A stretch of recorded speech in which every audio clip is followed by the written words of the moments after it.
So in the city of Lakeport, we just finished having our evening emergency operations center briefing with all of our city management staff and supervisors to see what our status is with our evacuation areas, and also what the status is with the lake levels and current storm information and all that, and kind of what we need to do tonight and then expect for again in the morning.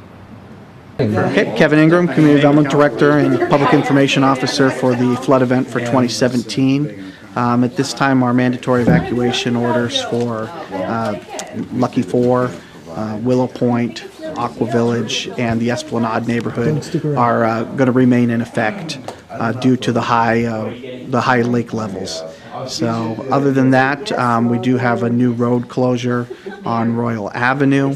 That area is closed to residents only at this time, and staff will continue to keep updating and monitoring the progress as the lake is scheduled to continue to rise through Thursday evening and Friday. Oh no. And yesterday you had evacuations. Do you have any numbers on how many people were evacuated? Yes, approximately about 125 citizens were given evacuation orders from 4 separate neighborhoods in the city of Lakeport.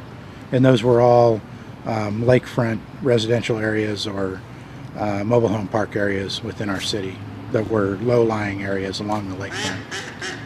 So the storm didn't quite bear down the way we thought it might. What does it look like for you now? Well, right now the conditions look pretty calm, and we're expecting maybe some more rain through Wednesday, but also to get some dry conditions hopefully Thursday and Friday of this week. So we're hoping with that the lake can start to recede and we can start catching up with some of these issues.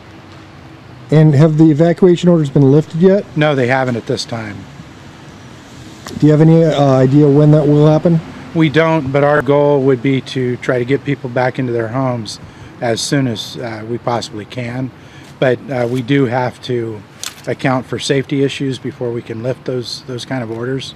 We've got to make sure that the utilities and all the connections are in order and working properly and safe. So we don't want to sacrifice any safety by trying to tell people they can return to these areas too soon. I can let Doug speak a little bit to Library Park. I mean, they've been monitoring that and working hard on that since January. Well, the first thing that we noticed as far as Library Park goes was, before we actually installed the aqua dams, was that we had some kind of a failure with the wall itself on the southern portion from where the pier runs out down to First Street. And how we knew that we were having a failure there was that the expansion cracks, that's where, when you pour concrete, you don't pour it all solid every 8 feet or so. You have to put a check in it. So that's called the expansion joint. We had, as the waves were coming in, we had water blowing up out through the expansion joints in the sidewalk.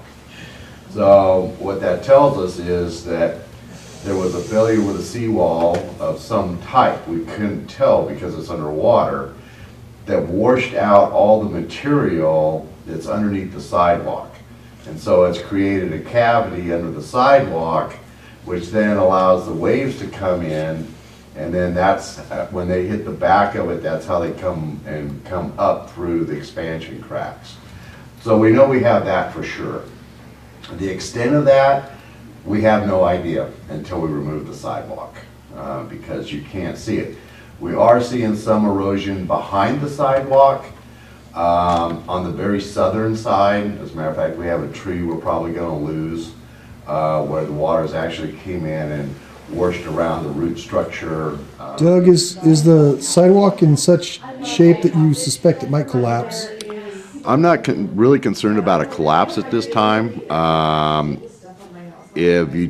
We obviously wouldn't want to put any kind of heavy equipment or heavy loads on it, but I think it's stable at this point in time. But as a precautionary measure, we have fenced the entire area off, and we are not allowing any of public to go into that area just in case, because you just never know. There could be a collapse. And is that the worst case scenario?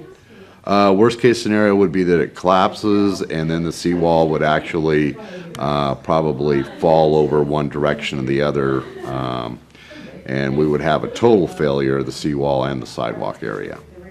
That would be worst case scenario.